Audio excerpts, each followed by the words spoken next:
Hello, everybody, and welcome back to the Alienware Awesome Cup Qualifier number 3. We're here now with the quarterfinals. It's been a long day, but it's been an excellent day, and it proves to be more and more excellent as we were moving in now into a game between a best-of-3 between Win Fast Please, who we've covered, and Boom, who we have not yet covered today. No, not today, but I do, the name rings a bell. And it has been, we've been at this desk now 5 hours covering replays, covering, we're actually here with the studios. So, they're doing the admin coverage over there. We're doing the production over here. We got marketing over there. Like, everybody's been here actually since last night. I mean, we slept on the floor. Dedication, man. That is what we do. Yeah, that is exactly what you do. I drove from Windsor, though, so that is true. I had a longer drive. Yeah. Yeah. Ooh, it's terrible. But we're all here, and we're all now down to the quarterfinals, and we still have the semis and the finals after that, which means at least, I want to say, 2 to 3 hours more to go.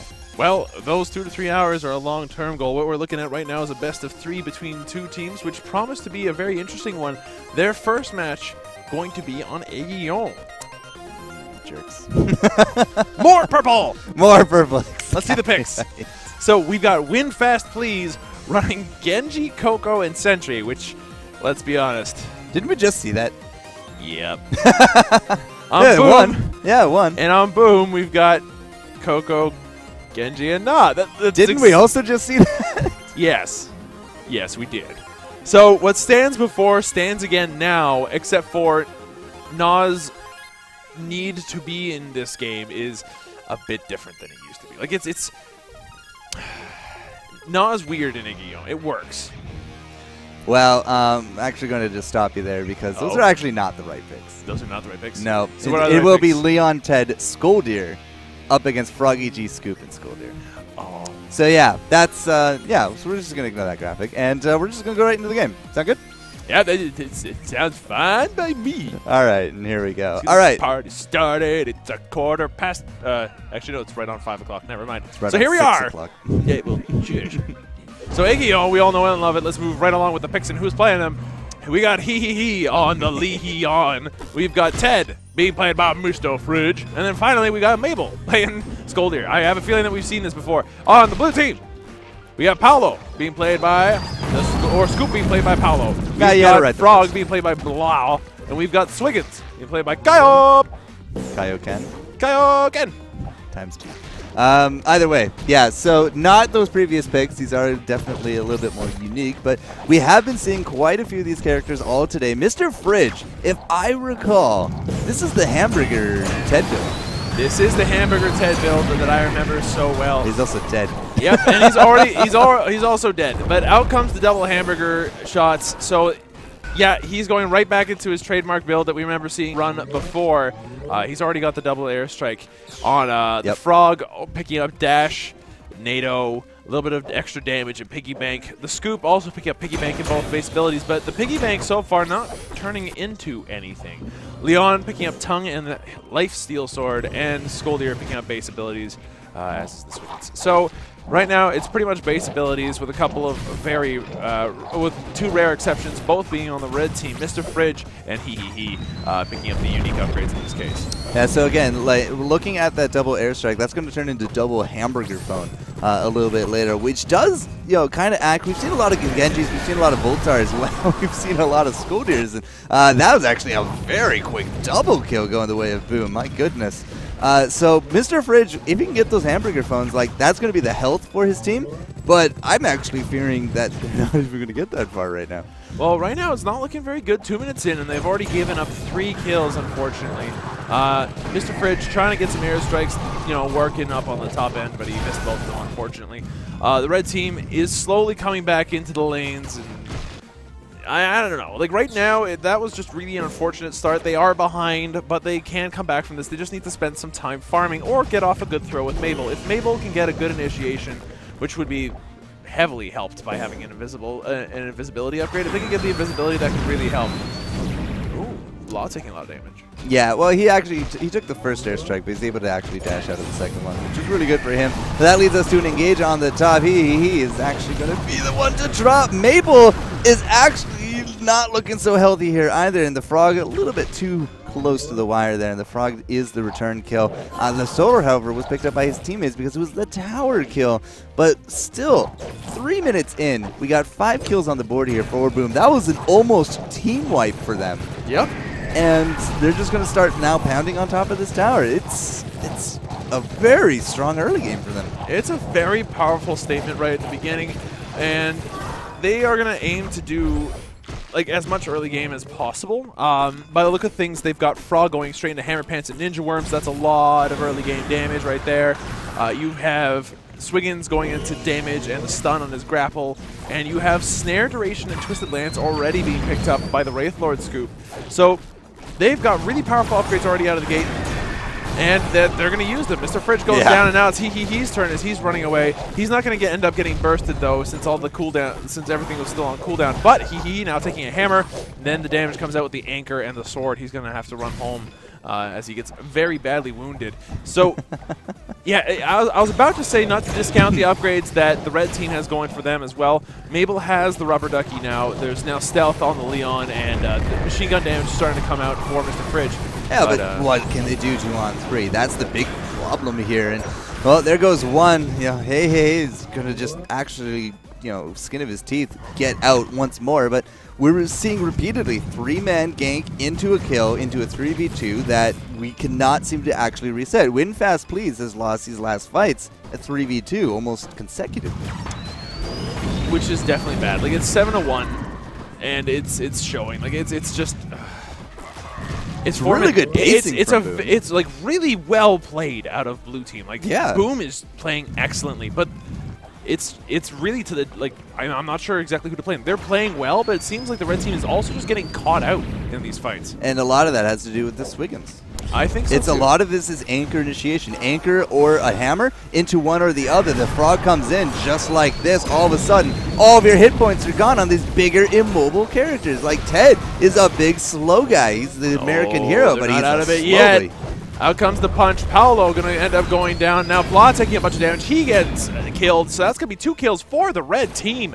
Well played. It looked like the blue team got overconfident, and Boom decided, you know what, let's go in here. Let's just take care of these jokers, and nope. It looked like when Fast Please said, we could still kick your can if we absolutely have to, and they did. Both airstrikes hitting at least 2 people every time. That's a lot of damage in a team fight. It was just like the choosing of the engage at that small little area didn't do blue any kind of favors. I mean, that's why we saw Boom go down. Double airstrikes in that small area did ensure that 2 of them actually did get hit. Mr. Fridge, you know, finally able to get a little bit of return damage, but wow, the collapse once more. It's going to be the Leon as the sole survivor, but you know, blow for blow at this point. That was painful to watch.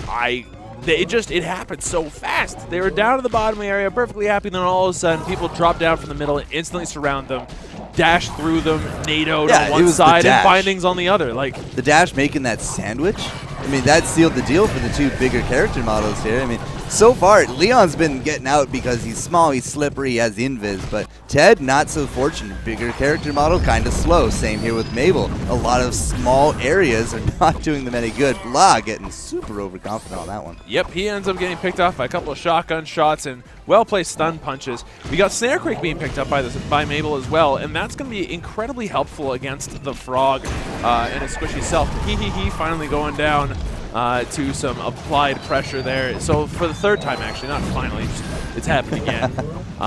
Mistakes were made. Yeah, mistakes were made. Coyote now taking a bit of damage, but it's going to be not enough damage for Mr. Fridge to feel confident about going after him, considering how low he is as well. So we got Frog now picking up the damage shield on NATO. We've got Triple Scoop Banner being picked up by the Wraith Lord Scoop. Paolo starting to pick that up. And we've got Swiggins with full damage on the grapple and stun now on it as well. We have maxed out machine gun damage on Mr. Fridge. Mr. Fridge now going for as much offense as he can manage. He's machine gunning. He gets caught out by the burst potential of the blue team.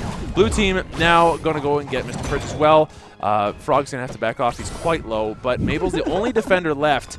And the blue team going to take that double kill. They'll go ahead and heal instead of push off of it. They didn't win it quite decisively enough to really push hard off of it, but it's strong enough of a win that they can be happy with that. They're going to get some chip damage on the turrets. Exactly, exactly.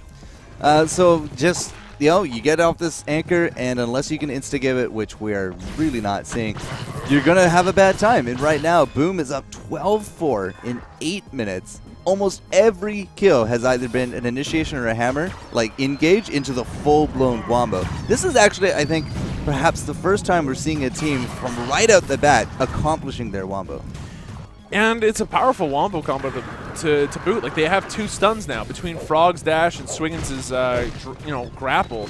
You have the capacity to just lock someone down for almost a full second. That is brutal against somebody like a Skoldir who's trying to throw for the life. Longer than a second. Let's see, Frog dash I think is like 0.75, and I think Kraken statue is another 0.5. So yeah, a little bit longer than a second. Second and a half almost. Yeah. My goodness. Yeah, and in a game where stuns are rare. Boom.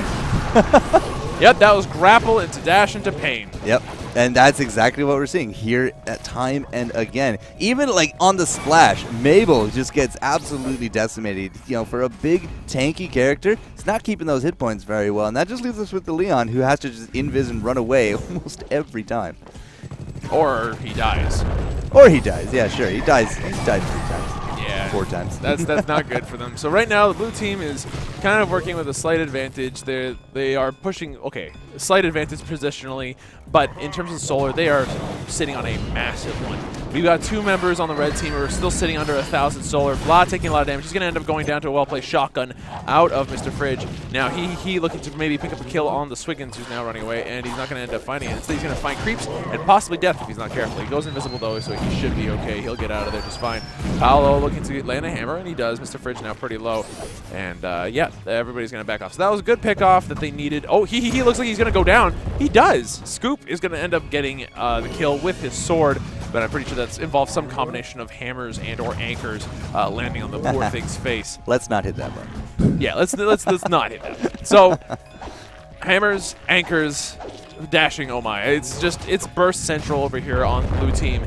10 minutes, 20 seconds in. They're sitting at 14-5 in their favor. They are doing an excellent job. And in comes more damage. Mr. Fridge instantly goes down to the double dash combo practically. And so much burst. But hey, he looking to go in and deal some more as well. He's not completely out of it yet. He dealt actually half of the team in terms of damage alongside that turret. So that was a sizable amount. But yeah, it's not going to be enough to get any kills. So another kill, a couple of kills picked off by the blue team, and for nothing in return. It's not looking good at all for Win Fast Please. Just the hammer auto attacks landing on top of I mean, we don't have any pills like on the board for either side, and this early on, I mean, ooh, those solar differences, man, they're really starting to hurt. Yeah, and the problem is if you go pills at this stage of the game with no other real upgrades to speak of, like, you have no damage. Like, you have some, but it's not a lot. Would you rather stop dying, or would you rather try to kill something? It's a question that a lot of players have to ask themselves. And right now, I'm not entirely too sure pills would really matter against this. No, they have so much burst. Between dash being almost maxed out, it's almost doing full damage, and grapple does full damage. And now he's going into pool boy and left click, so that's going to start doing a lot of damage. Like, they have so much damage. Going into pills at this point, you need to fully sink the 390 solar to maybe have a snowball's chance in hell of surviving. It's to get all 3 at once. Exactly, and it's not looking good right now. What they need to do is land a very good execution of throw into pain, or tongue into pain. He now going in for some damage. He's going to get the tongue off, and Paolo actually going to end up dying here. Mabel now looking to maybe get some damage as well, as Blah and Kaio running for their lives. Kaio taking a ton. He's going to get tongued to death, and now that's going to be a 2-for-0 pickoff that the red team desperately needed. And they didn't even have Mr. Fridge there, but they did have a turret, which is, the turret is actually the one that took home the kill to start that off, which then made it a 2v2, which we were able to press advantage. I was going to say, Mr. Fridge does actually have, roughly half of the damage that they need. That double airstrike, the machine guns, the shotguns, that really does help the front-loaded damage. He is almost like, the cleanup. He has the tongue for the initiation, but past that it's just auto attacks. You don't have, bigger bursts. It's a lot more sustained since he is going auto attack build rather than like the bigger tongue build. But if you don't have Mr. Fridge there, and he has died quite a bit, 3-7 right now on Mr. Fridge, it's really hard just to fight back. It is hard to fight back, but fight back they can. So they're not out of this by any stretch, but they do need to execute their combos efficiently and practically every single time.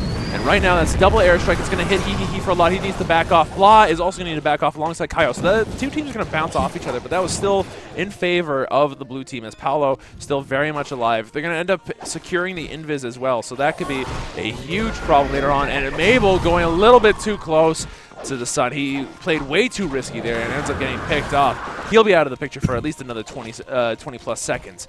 So this is so far not looking good, although he does pick up 2 ranks of pills. Mabel might not die anymore. We'll reserve judgment on that for now. Emphasis on the might. Yeah, I mean, right now it's almost 1,000 solar between each individual nod if you compare them across the board, which means we're close. We're somewhere between 2,000 and 3,000 solar between them. That's a sickening amount. It is a sickening amount, but it is an amount that can be rectified. Keep in mind, you do have a Leon on one team, and they do have a really good team fight with access to a Scoldier. If Mabel lands one good throw into a Snare Quake next to their turret, I know it's a lot of ifs, ands, or buts, and a lot of metaphoricals, but it can't happen. Mr. Fridge goes down, so does he though, and it looks like whatever I was saying that could happen will not come to pass. No. Yeah, so that's going to be another double kill in favor of the blue team. Boom, looking to take this first game in this best of 3 as they move into the 14-minute, move past the 14-minute mark in this game. This is a lot of kills. It is a lot of kills, more than 1 a minute on average. I mean, we've had multiple doubles, almost team wipes.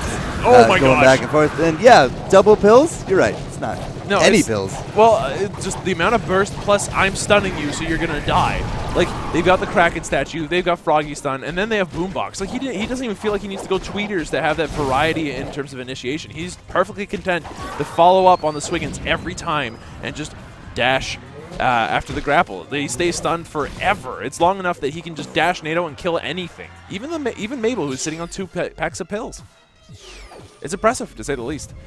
And it certainly doesn't help that the scoop on the blue team now has snare and damage. Wow. That's a lot of HP. If you want to make sure that you're not going to give up this lead, why not just buy 5 sets of pills between 3 characters at once? Yeah, exactly. Oh and now they're not. Now, even if Mabel gets off a throw, there's no guarantee of even 1 kill. It's just... No, this is not good for the noose is tightening around the neck here of Win Fast, please. But as you said, I mean, we can come back out of this if we can continue to, fight battles in these small areas. That does give a lot of credence here to the double airstrike, because it's all about the double airstrike. 760 burst damage. I mean, you're not really going to find anything better than that. If you can land him, sure. And then you got your double auto attack characters to follow up for the sustain. Problem is, they're not landing. There. He's actually out of the picture. Mabel, low hit points. Mr. Fridge, I mean, if he gets caught here, he's basically just going to blow up. And now we got core pressure coming in here from Boom, and they're just controlling this map. They knew that they had an advantage, but instead of going really hard DPS, they opted to go pills, which means that they're very confident that they can finish this out. Yeah, and that's the thing. When you're ahead by enough that you still have an advantage after spending 390 solar on HP, HP is effectively, it's the most important resource in the game. Go figure. And having more of it when you're ahead is a good way of doing things once you've got the damage that you need in order to cement it. So they have definitely the damage to cement it. They have got tweeters and Boombox coming out on Frog. The Scoop decided that cooldown just isn't worth his time. He's now got damage and duration on the Snare just to keep people in place long enough to make Froggy's NATO work for longer. Now Mr. Fridge looking to maybe pick up a kill here, but he's going to end up dying instead. And yeah, he's going to have to teleport from the other side of his tower in order to survive. So without those pills, that would not have worked. He actually still is able to punish them out and get a kill on the back of it because they were so low on the hit points. Believe it or not, it was actually the Scoop who had just bindinged as well. So he just self-healed on the back of that. But still, without those pills, we couldn't have done that play there from Boom. And that's why, again, it's a very smart pick to get those pills, because they can now make these plays and survive and continue pushing and continue slowly drawing that noose to a finish. Absolutely, and it's a good thing that Blue decided to not overcommit there. Blah and Kaio playing safe around the Leon, who does have a not insignificant amount of burst. he does have backstab and party mask, so it's worth watching out for. Blah now invisible, and in comes the damage. He going down. Mr. Fridge taking him some extra damage as well. Kaio now chasing. He's a little bit low, but so is Mabel. Mr. Fridge might get a Mr. Fridge almost gets the kill there, but Mabel ends up picking it up. Then Mr. Fridge goes down to Paolo. Paolo now looking to get some left clicks on there, and Blah ends up picking up the kill instead. So now you got a 3-man wipe for 1. Blue team now looking to maybe push this in. Dash through the creeps, and there we go. So now this core taking a lot of damage. No one's going to be down there for at least another 11 seconds. I have a feeling that this is going to be the end of this match. I don't think they're even going to touch down the great drop pod in the sky. Leon might. Let's see. Yeah, Leon did. Yep. See? Doesn't matter. Can't do anything about it from behind the tower in his healing area, and that's going to be at 27 to 9 bloody kills. That is a multiple of 9 right there. Yes. That was a ratio of 3 to 1. Good job, sir. That was... Your schooling has not failed you. My schooling has, in fact, made me a better person. I've succeeded my schooling. But you want to know what else succeeded? Boom, in this case. Boom did a fantastic job from start. They brought the dynamite. They brought the dynamite, indeed. They did an excellent job of it. They 11-3 on the scoop. You know, I actually expected the Froggy to be the leader of the kills there, but Scoop. Yeah, no, old Scoop went for some powerful hammer stuff right at the beginning and then started going into bindings and a mix of the two. Like, he had a very awkward-looking build in terms of how it was built, but I think it was tailored to the situation that he was in at the time. So of being far, far ahead. Exactly. So their entire team was based around the idea that if you can immobilize someone for long enough, it doesn't matter. You can use anybody to kill them. And between Kraken statue stuns, hammer snares, and frog dash, it didn't matter who it was. They were very dead if they were caught out. So that was a good team makeup. It ended up working, especially against the very immobile Fridge on Ted and Mabel on Skoldier. And Leon could do nothing but watch as his team got decimated, especially with the left-click build that he went. Yeah, I don't know. Like, could a Tongue have done it different? I don't think so. I'm not so sure. If they had used Tongue to initiate and got Silence Tongue with damage, they might have been able to take out characters like Frog and Swiggins in particular, and even Scoop can go down with enough pressure. But going for that left click didn't work out for them, so we'll see what they manage to do in Game 2. Let's see if they can bring it back to a Game